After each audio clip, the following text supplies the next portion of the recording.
चीन के साथ जमीनी कारोबार जल्द शुरू होने के आसार, विदेश मंत्रालय ने दिए संकेत। भारत और चीन के बीच जमीनी कारोबार फिर से शुरू हो सकता है। वहीं भारत ने संकेत दिए हैं कि चीन के साथ तय 3 ट्रांजिट पॉइंट से सीमा व्यापार शुरू करने के लिए बातचीत चल रही है।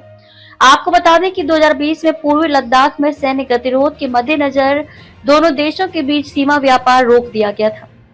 भारत और चीन के बीच जमीनी कारोबार फिर से शुरू हो सकता है। भारत ने संकेत दिए हैं कि चीन के साथ तय 3 ट्रांजिट पॉइंट से सीमा व्यापार शुरू करने के लिए बातचीत चल रही है।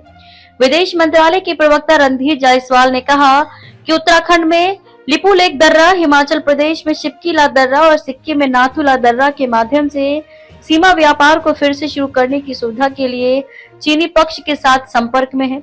आपको बता दें कि 2020 में पूर्वी लद्दाख में सैन्य गतिरोध के मद्देनजर दोनों देशों के बीच सीमा व्यापार रोक दिया गया था। लगातार सुधार की राह पर स्थित पिछले कुछ महीनों में भारत और चीन ने द्विपक्षीय संबंधों को सुधारने के लिए कई उपाय शुरू किए हैं।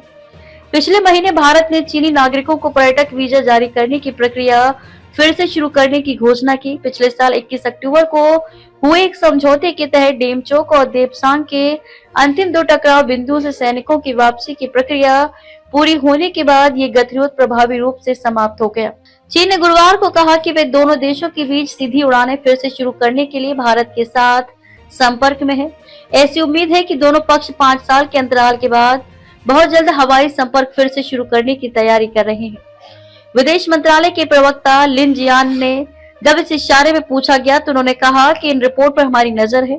दरअसल संघाई में भारतीय महावाणिज्य दूत प्रतीक माथुर ने गुरुवार को चाइना ईस्टर्न एयरलाइंस के अधिकारियों के साथ बातचीत की थी, जिससे अटकलों का बाजार गर्म हो गया था।